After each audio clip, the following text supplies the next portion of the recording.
There are stories that live in the space between history and legend, tales that were once told beside winter fires in stone cottages, passed down through generations not because they were written in books, but because they carried something essential, something that helped people endure the long darkness of winter and remember what it meant to hope, to believe, to show mercy when mercy seemed impossible.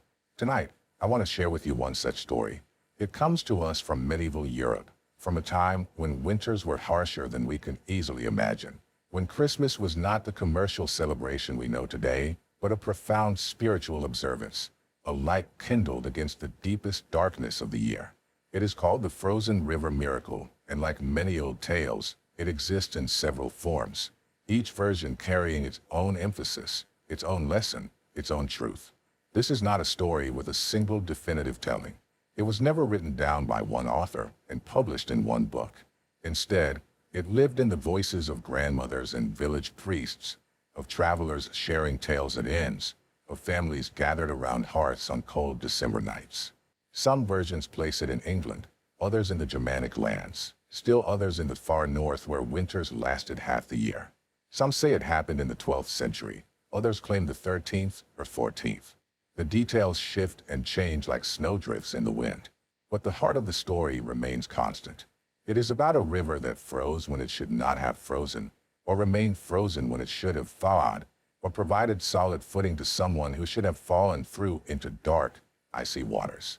It is about mercy shown when judgment seemed more appropriate, about protection granted to the vulnerable, about second chances given to those who did not deserve them. It is, in short, a Christmas story in the deepest sense.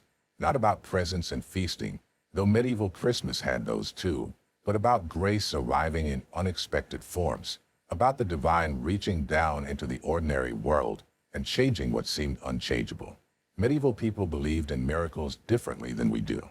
For them, the boundary between the natural and supernatural was thinner, more permeable. They saw God's hand in the everyday, in a harvest that succeeded against odds, in a fever that broke unexpectedly, in ice that held when it should have given way. They understood that life was precarious, that survival depended on factors beyond their control, and so they watched for signs of divine favor, for evidence that they were not alone in their struggles. Winter, especially, was a time when such signs mattered. The cold months tested everything: faith, endurance, community bonds, physical survival. Food stores had to last until spring. Fuel had to be rationed carefully. Illness could sweep through a village with devastating speed. And the darkness, the endless darkness of northern European winters, weighed on spirits and souls. Christmas came at the darkest point, the winter solstice, as a deliberate assertion that light would return, that hope was justified, that God had not forgotten his people shivering in their cold cottages.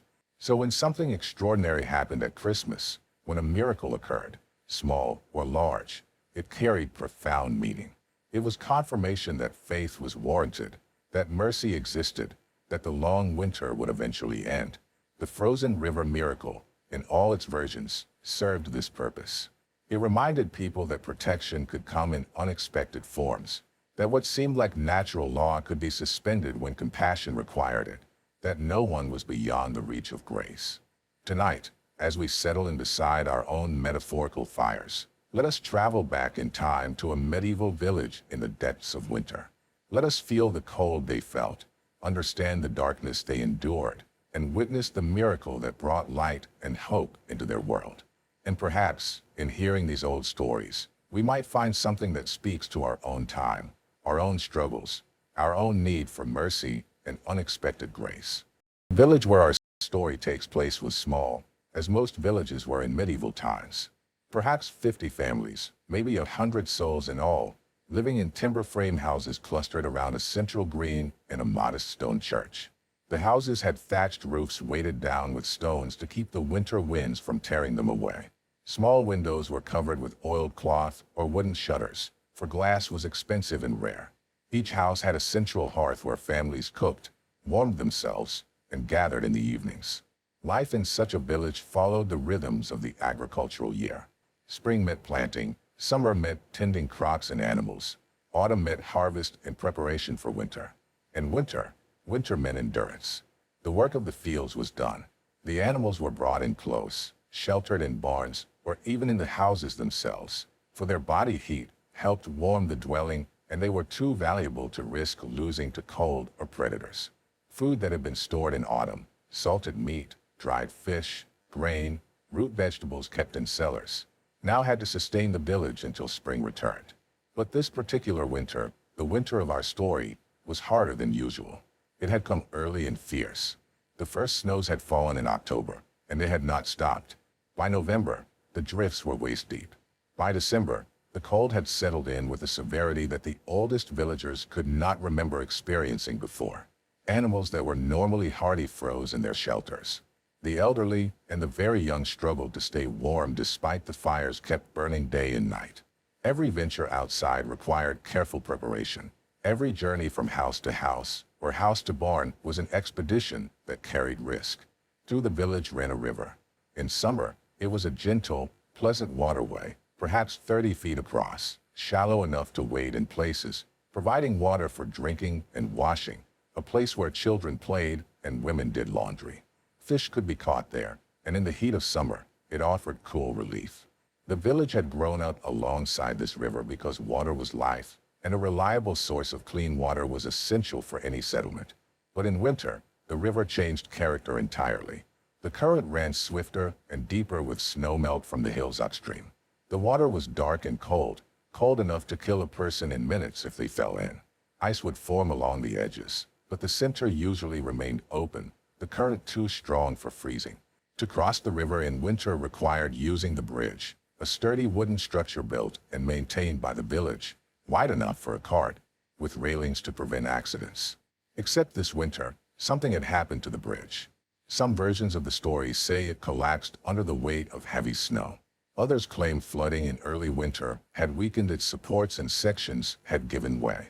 Still others suggest it had simply grown old and unsafe, and the village had been putting off repairs because winter had come too quickly. The reason matters less than the result. The bridge was impassable, and the river, which in ordinary winters might have frozen solid enough to walk across, remained treacherously incomplete in its freezing. The edges were solid, but the center showed dark water or thin ice that no one dared trust. This would have been merely inconvenient except for one crucial fact. The church stood on the opposite side of the river from most of the village. This was not uncommon in medieval settlements. Sometimes churches were built on higher ground to avoid flooding. Sometimes they were positioned near the manor house of the local lord. Sometimes they simply occupied land that had been donated for that purpose, regardless of where the village houses clustered. For most of the year, this posed no problem. The bridge connected the two sides easily. But now, with the bridge gone and the river too dangerous to cross, the village was effectively cut off from their church. And this would not normally matter much either, except that Christmas was coming, and with it, the most important religious observances of the year. Medieval Christmas was not one day, but a season, lasting from Christmas Eve through Epiphany on January 6th. The celebration centered on religious services, particularly midnight mass on Christmas Eve, a tradition that went back centuries. This was not optional attendance. This was not a matter of personal choice. For medieval Christians, attending Christmas Mass was a spiritual necessity, a sacred duty, an affirmation of faith and community that could not be casually set aside. But how could they attend when the church was across an uncrossable river? The village priest, who lived in a small house near the church, could not come to them, and they could not go to him. Some suggested that perhaps the priest could say Mass in one of the larger village houses, but this was problematic. The church was consecrated ground, blessed and set apart. The altar held sacred objects. The rituals of the Mass required specific items and specific spaces. Moving everything across a dangerous river seemed both impractical and somehow improper. Others suggested that they might simply forego Christmas Mass this year, an extraordinary suggestion that troubled everyone who heard it. Miss Christmas Mass, the most sacred night of the Christian year, the celebration of Christ's birth, the moment when God had entered the world as a vulnerable infant to bring salvation to humanity. To miss this was to miss something essential, something that defined who they were as a community and as believers. So the village faced a dilemma. They could attempt to cross the river despite the danger, risking lives in the dark and cold. They could abandon the tradition that meant so much to them, or they could wait and hope for some solution, some intervention, some miracle. The days before Christmas passed with increasing anxiety. The weather did not improve. The cold deepened. The river showed no signs of freezing solid. Families debated what to do. The young men of the village talked boldly about finding a way across, perhaps constructing a temporary crossing using ropes and planks. The older villagers counseled caution, reminding everyone of others who had drowned in winter rivers, whose bodies had not been recovered until spring. The village priest, watching from his lonely position on the far side of the river, felt the weight of responsibility heavily. His flock needed him, and he could not reach them. He prayed for guidance, for help, for some resolution to this situation that seemed to have no good solution. And as Christmas Eve approached, the entire village waited, hoping, praying, and wondering what would happen when the bells rang for midnight mass and the church was still beyond their reach. Christmas Eve arrived cold and clear, the kind of night when the stars seem close enough to touch, when breath freezes the moment it leaves your mouth, when the world is so silent that the crunch of snow beneath your feet sounds loud as thunder. The temperature had dropped even further as the sun set, and by the time darkness fell completely, the cold was bone deep, the kind of cold that makes you wonder if you'll ever feel warm again.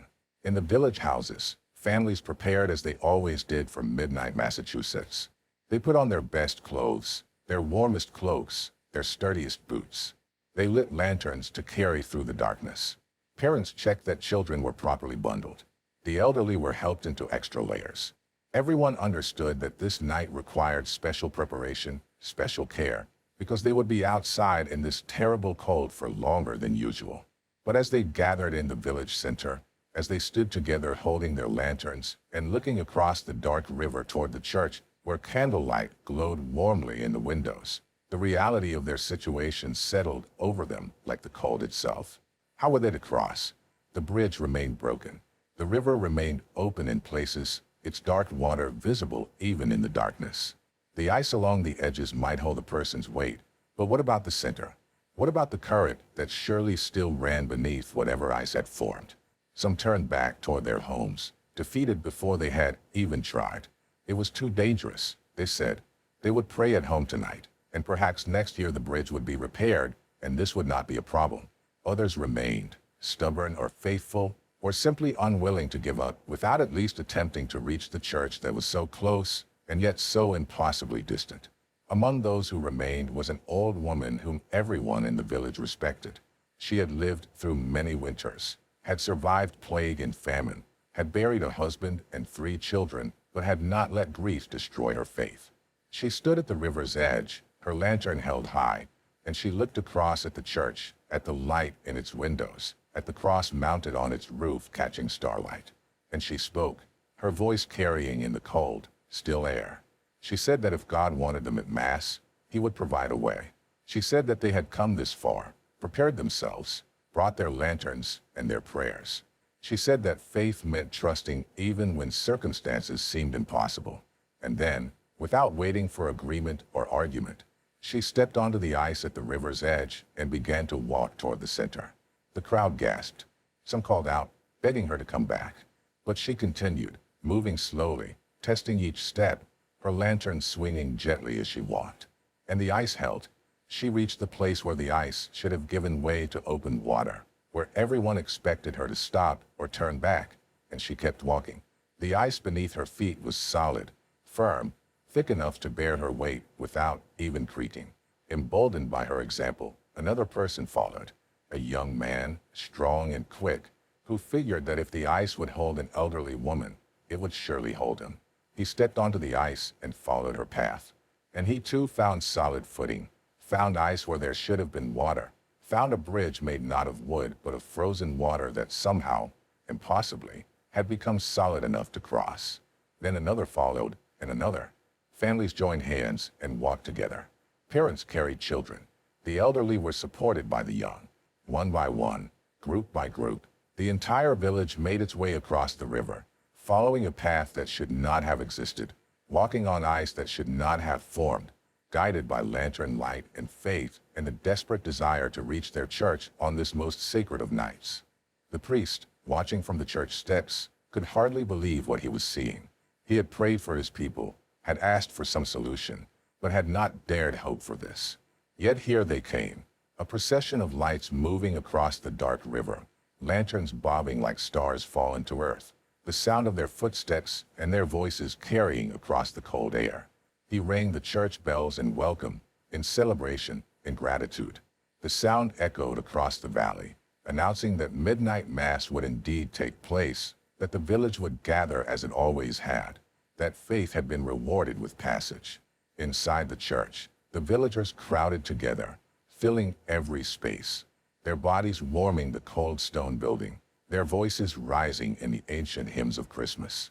Never had those hymns sounded sweeter, never had the words of the Mass meant more, never had the story of Christ's birth resonated more deeply than it did that night, after they had walked across an impossible river to reach this place, this moment, this celebration. The Mass lasted through the deep hours of the night, as it always did. The priest spoke of miracles, of God's provision, of how faith is sometimes rewarded in ways we cannot predict or plan. He spoke of the Holy Family's journey to Bethlehem, of how they too had faced obstacles and dangers, but had persevered because some things are too important to be prevented by mere difficulty. He spoke of the star that had guided wise men across great distances, and suggested that perhaps the lanterns they had carried across the river were not so different, small lights held up against darkness, faith made visible. When the Mass ended, when the final prayers had been said and the last hymn sung, the villagers emerged from the church into the cold night once again. Dawn was still hours away. The stars still shone brilliantly overhead, and they faced once again the question of how to return home, how to cross back over the river that had mysteriously allowed them passage. They walked to the river's edge, lanterns still lit, and looked across at their village, at the houses where fires still burned, waiting for their return.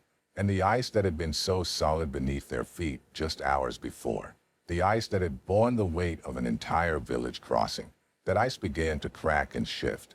They could hear it, the sharp reports like musket fire, the groaning and cracking as water began to flow again, as the river returned to its natural state. But they were already across. Every single person who had crossed to attend Mass had returned safely. Not one had been lost to the cold water, not one had fallen through. The ice had held exactly as long as it needed to hold, had provided passage there and passage back, and now, its purpose fulfilled, it surrendered to the current and the cold in the way that made sense for a winter river that should never have been solid enough to cross in the first place.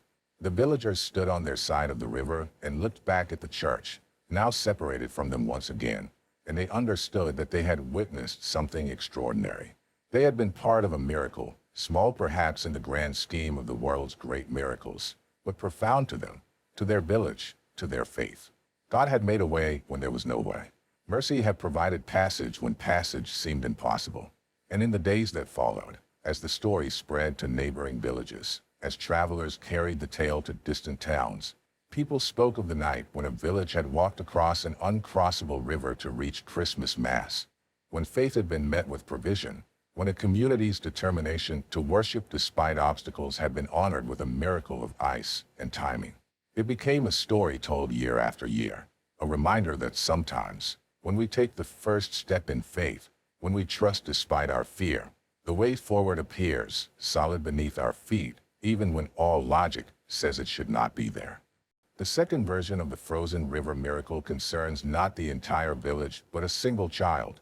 And it happens not on Christmas Eve, but in the days just before, during that anxious, expectant time when Christmas preparations were underway and the village was busy with all the tasks that the season required. Her name, in most tellings, is not given, or if it is, it varies. She might be called Agnes or Margaret or Catherine, names common to the time and place.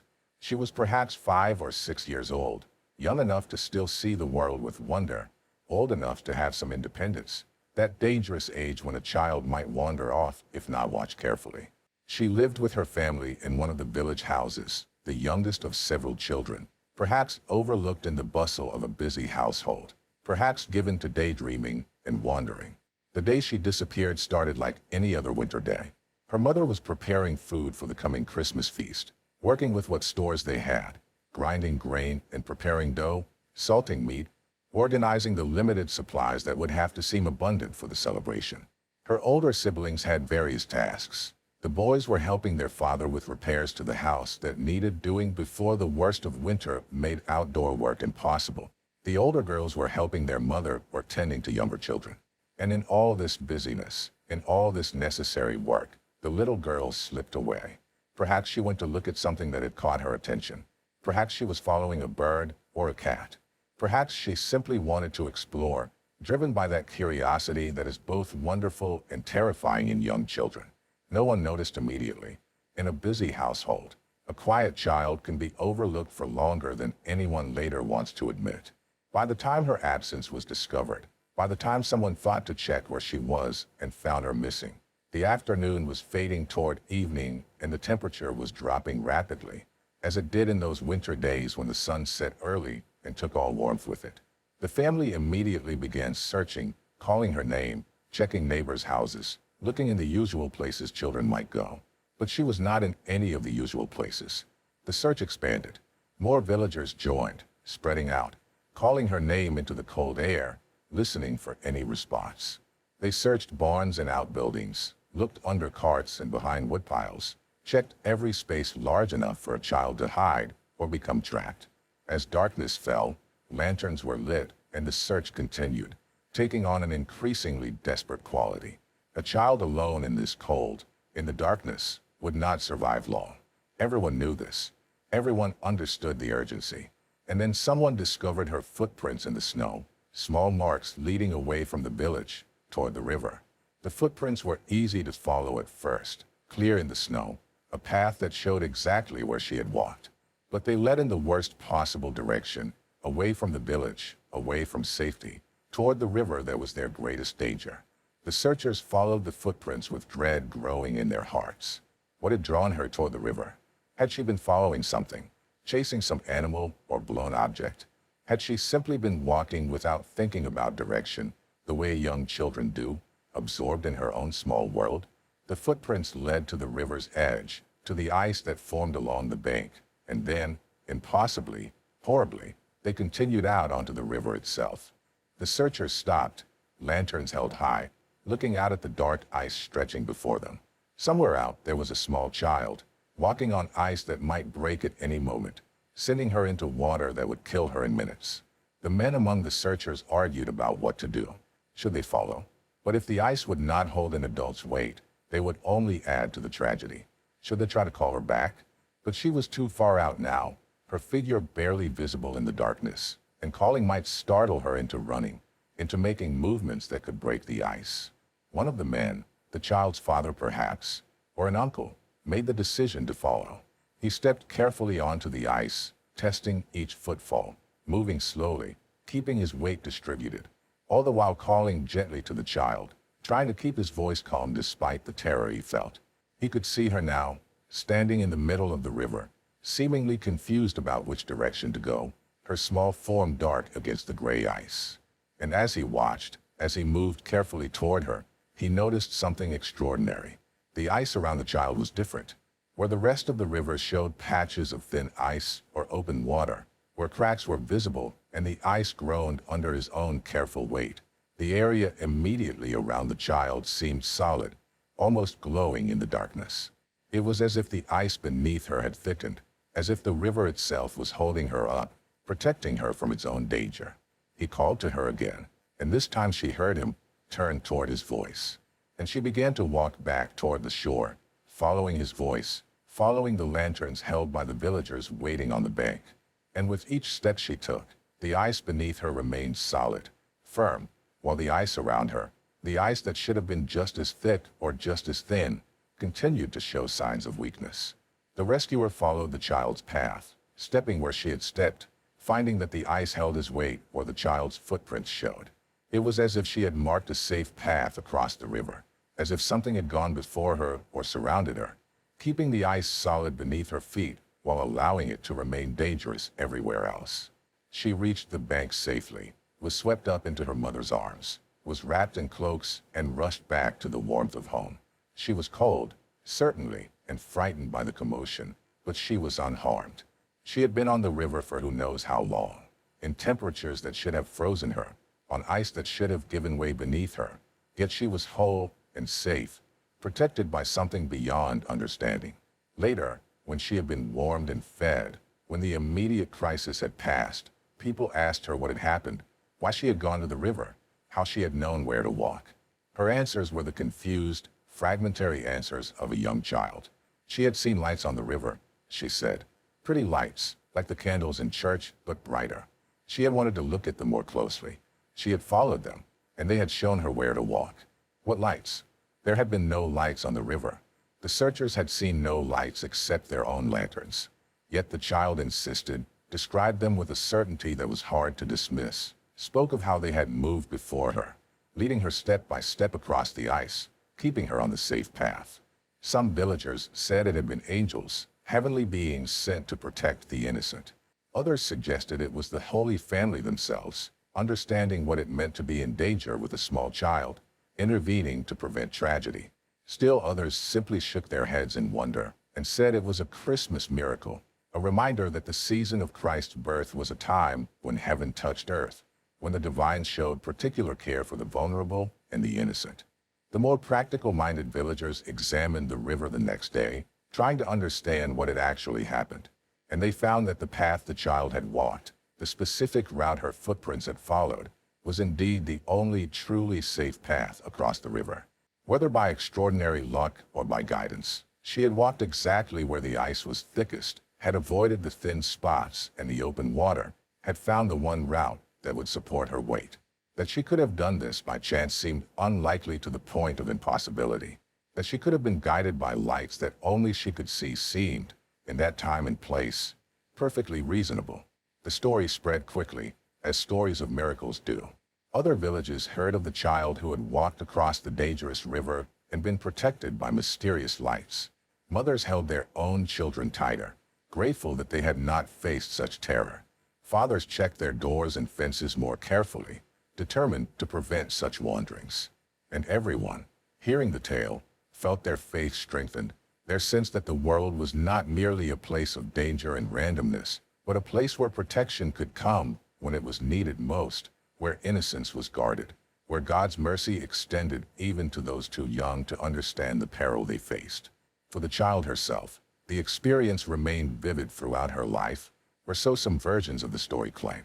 She grew to adulthood, married, had children of her own, and always, every Christmas, she would tell them about the night she had walked across the frozen river, about the lights that had guided her, about the ice that had held her when it should have given way.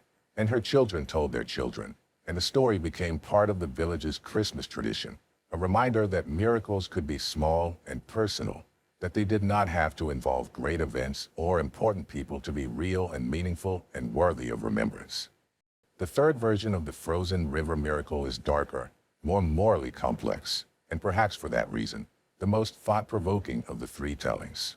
It concerns not the faithful or the innocent, but a thief, a man who had sinned, who was being pursued for his crime, who had every reason to expect punishment rather than mercy. His name, too, varies in the telling. Some call him Thomas. Others use different names or no name at all, referring to him simply as the thief or the criminal. What remains constant is his situation.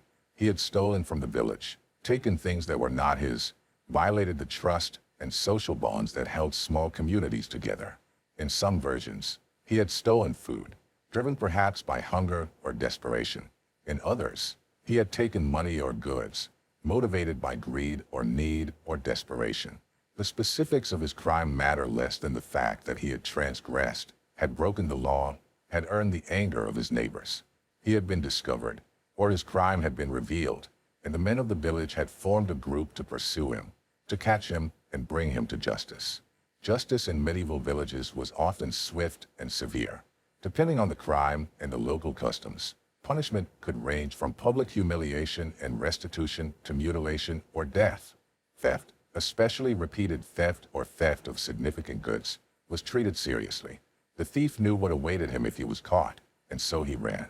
The chase happened in the days before Christmas, in that same cold winter that features in all versions of this miracle. The thief fled through the village and beyond it, seeking any path of escape, any way to evade his pursuers. Behind him came the angry villagers, some carrying torches, some carrying weapons, all of them determined to catch the man who had wronged their community. The pursuit led, inevitably, to the river. The broken bridge meant he could not cross that way. The ice was uncertain, dangerous. But behind him came the mob, and ahead of him lay only the freezing water and its treacherous ice. He was faced with an impossible choice: turn back and face certain capture and punishment, or attempt to cross the river and risk drowning in the process. Fear drove him forward. He stepped onto the ice at the river's edge, and it held. He took another step, then another, moving away from the bank, away from his pursuers, out onto ice that should not have been solid enough to bear his weight. He moved quickly, recklessly, driven by desperation, expecting at any moment to feel the ice crack beneath him, to plunge into the killing cold of the dark water. But the ice held, step after step, as he moved toward the center of the river. As he crossed the place where the current was strongest and the ice was thinnest, it bore his weight. It creaked and groaned beneath him, cracked with sounds like thunder, but it did not break. It did not send him plunging into the depths. Behind him, his pursuers reached the river's edge and stopped. They could see him out on the ice, could see him crossing safely where they had believed crossing to be impossible.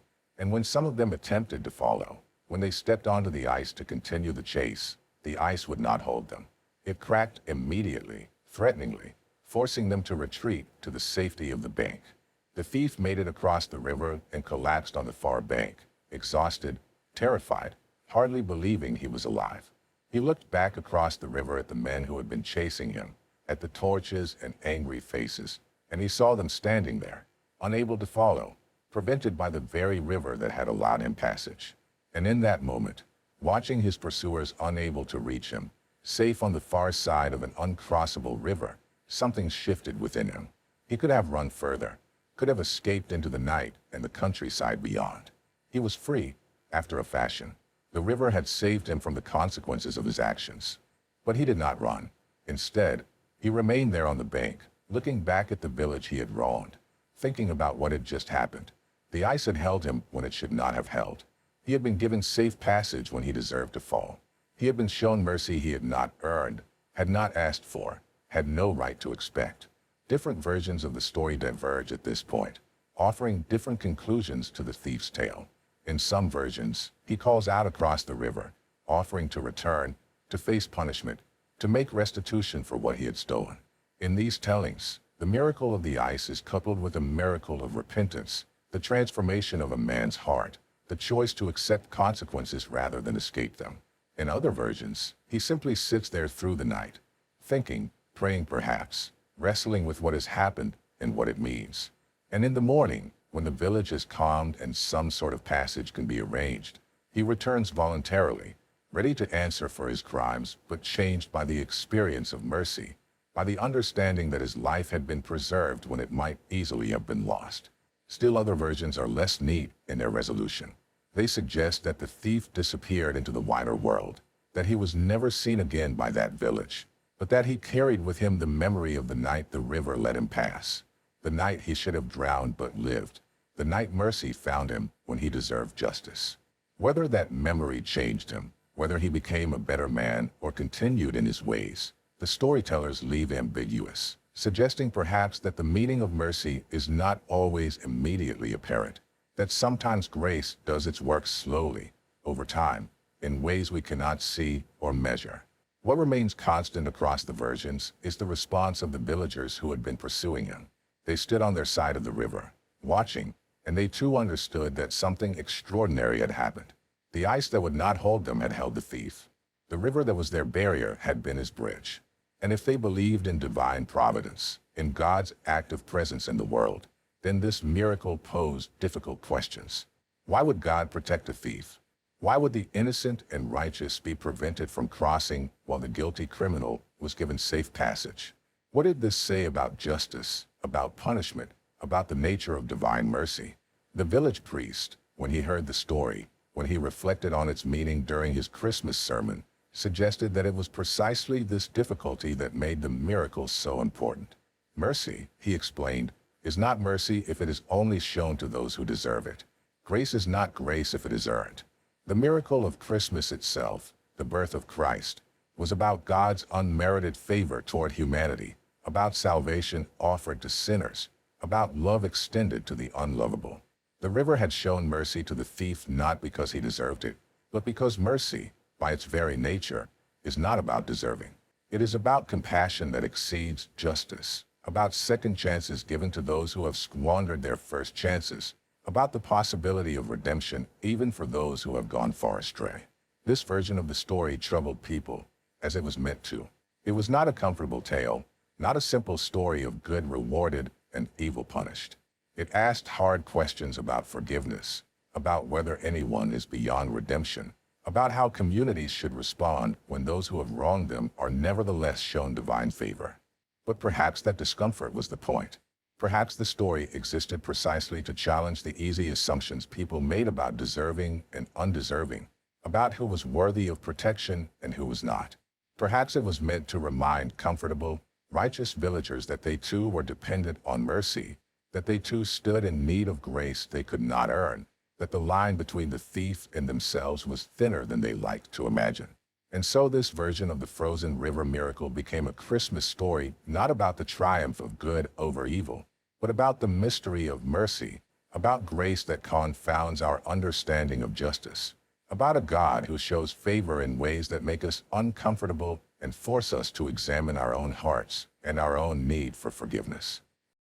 These three versions of the frozen river miracle, the village crossing for Mass, the lost child protected by lights, the thief shown unexpected mercy, existed side by side in medieval Christmas tradition. Sometimes they were told as separate stories, each standing alone with its own message and meaning. Other times, storytellers would relate all three, suggesting that they were different manifestations of the same fundamental miracle, the same river showing the same divine care in different circumstances. Medieval people did not approach these stories the way we might, demanding evidence, seeking to verify historical details, trying to determine what really happened.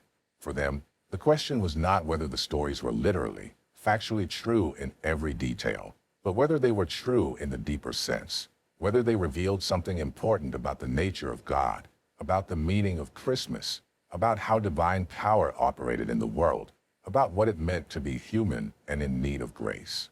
They understood that miracles, especially small miracles like these, happened at the intersection of faith and need.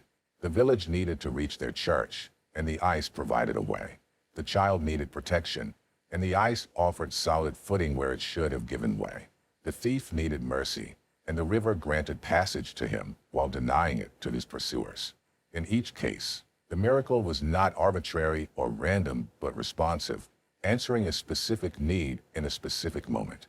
These were not the grand, spectacular miracles of biblical narrative. No parting of seas, no raising of the dead, no feeding of multitudes with a few loaves and fishes. They were small, local, intimate miracles, the kind that affected individuals and single communities rather than nations and epics. But for the people who experienced them or heard about them, they were no less significant, no less real, no less worthy of remembrance and retelling. The stories served multiple functions in medieval village life. On the practical level, they reinforced important values and behaviors. The story of the village crossing to Mass emphasized the importance of religious obligation, the idea that faith required sacrifice and courage, that communities should stick together even in difficult circumstances. The story of the lost child warned parents about the dangers of inadequate supervision while also offering comfort that children were under divine protection. The story of the thief raised complex questions about justice and mercy that the community needed to grapple with. But beyond these practical functions, the stories offered something more fundamental. They offered hope. They reminded people that the world was not merely a place of cause and effect, of natural law operating with mechanical inevitability. They suggested that there was more going on than could be seen or measured, that divine care was real and active, that miracles were possible, that God paid attention to the struggles of ordinary people in ordinary villages and might intervene on their behalf. This was particularly important during winter, during the Christmas season. Winter was the hardest time of year, the time of scarcity and cold and darkness. Christmas came at the darkest point as a deliberate counter to that darkness, an assertion of light and hope and divine presence. The frozen river miracle stories were Christmas stories not just because they happened to be set during the Christmas season, but because they embodied what Christmas meant to medieval people. The idea that God cared about humanity enough to enter into human experience, to be born as a vulnerable infant, to suffer and eventually die for human redemption. The stories also reflected something important about how medieval people understood the relationship between the natural and supernatural worlds. For them, these were not separate realms, but overlapping ones. God had created the natural world and its laws, but God was not bound by those laws. Divine power could supersede natural processes when there was reason to do so. Ice could become solid when it should be thin. Lights could appear to guide a lost child. A river could show mercy by allowing passage to one person while denying it to others. This worldview strikes us as strange today, accustomed as we are to scientific explanations and natural laws that operate without exception. We look for rational explanations, for ways to account for unusual events without invoking the supernatural. Perhaps the ice was thicker than it appeared. Perhaps the child was extraordinarily lucky in her path. Perhaps the thief was lighter than his pursuers or distributed his weight differently. But for medieval people, these rationalizations would have seemed like missing the point entirely. Of course, there might be physical explanations for how the ice held. But the question was not how but why. Why did the ice happen to be solid in that moment when the village needed to cross? Why did the child happen to find the one safe path? Why did the ice hold the thief but not his pursuers? The patterns, the timing, the specificity of these events pointed to intention, to design, to care, and therefore to miracle. The stories also carried warnings wrapped in their wonder. The broken bridge that necessitated the miracle crossing was a reminder about maintaining community infrastructure, about not putting off necessary repairs until it was too late. The lost child story warned about the dangers of inadequate supervision and the speed with which tragedy could strike. The thief story raised uncomfortable questions about social justice, about what drove people to steal, about how communities should balance punishment with mercy. In the centuries since these stories were first told, they have been preserved in various forms. Some were written down by monks and clergymen, included in collections of saints' lives and miracle stories.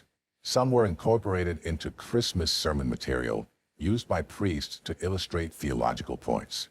Some remain purely oral, passed down through families and communities, changing slightly with each telling but maintaining their essential character. The stories have also been interpreted and reinterpreted by successive generations, each finding in them meanings relevant to their own time. Romantic-era writers saw in them evidence of a simpler, more faithful past. Victorian moralists used them to teach lessons about courage, faith, and divine providence. Modern folklorists study them as examples of how communities create and maintain shared narratives, how stories function to reinforce social bonds and cultural values. What is remarkable is not that the stories have changed over time. All oral traditions change, but that they have survived at all. Many medieval stories have been lost entirely, forgotten as the communities that told them disappeared or changed beyond recognition. But the frozen river miracle, in its various forms, has persisted, suggesting that it carries something that continues to resonate, something that speaks to human needs and longings that transcend particular times and places.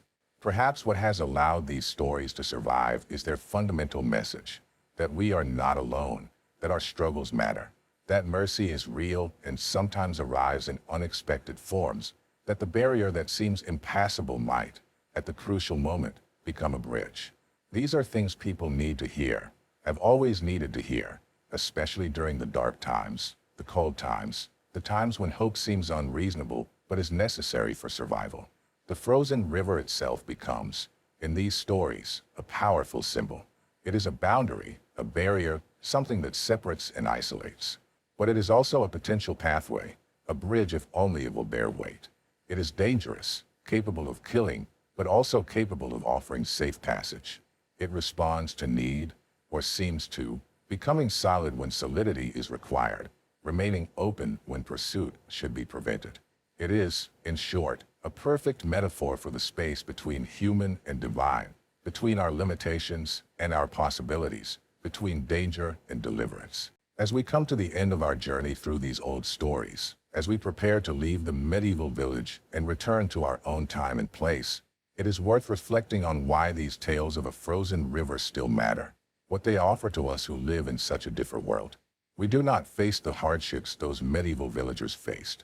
We have bridges that do not break, or if they do, we repair them quickly with modern engineering. We have heating systems that keep our homes warm through the coldest nights. We have communication systems that prevent children from being truly lost. We have laws and justice systems that handle thieves without need for mob pursuit. In so many ways, we are safer, more comfortable, more secure than they were. And yet, we still face rivers we must cross. They may not be literal rivers of ice and water, but they are barriers nonetheless. Challenges that seem insurmountable, obstacles that appear to block our way forward, situations where we cannot see how to get from where we are to where we need to be. We still experience the fear of being separated from what matters most to us. We still know the terror of children in danger. We still grapple with questions of justice and mercy, of who deserves help and who does not, of how to balance righteousness with compassion. The frozen river miracle stories speak to these enduring human experiences. They remind us that sometimes, when we step forward in faith, even when the way seems impossible, the path appears beneath our feet. Not always, not automatically, but sometimes, mysteriously, inexplicably, the barrier becomes a bridge. They remind us that innocence deserves protection, that children should be guarded, that the vulnerable require care that goes beyond what they can arrange for themselves. They reassure us that when we are most lost, most in danger, most unable to save ourselves, help can come from unexpected directions. Guidance can appear in forms we might not recognize at first. And perhaps most challenging, they remind us that mercy is not about deserving, that grace is given, not earned, that we might be called to show compassion even to those who have wronged us, even to those who seem unworthy, because if mercy were only for the worthy, it would not be mercy at all, but merely fairness. The Christmas message, these stories suggest, is not that good is rewarded and evil punished, but that love and grace extend even to those who have no claim on them. As winter settles around us in our own time, as we approach our own Christmas celebrations with their different customs and contexts, these old stories offer us something precious. They offer perspective on what matters, on what has always mattered. Not the elaborateness of our celebrations, not the expense of our gifts, not the perfection of our preparations, but the quality of our faith, the genuineness of our compassion, the courage with which we face our own frozen rivers, the mercy we extend to others, as we hope mercy will be extended to us. Imagine, if you will, a winter evening in that medieval village, sometime after the miracle, whichever version of it you prefer. The families are gathered in their houses around their hearths. Outside, the river flows, frozen at the edges, open in the center, exactly as it should be in winter.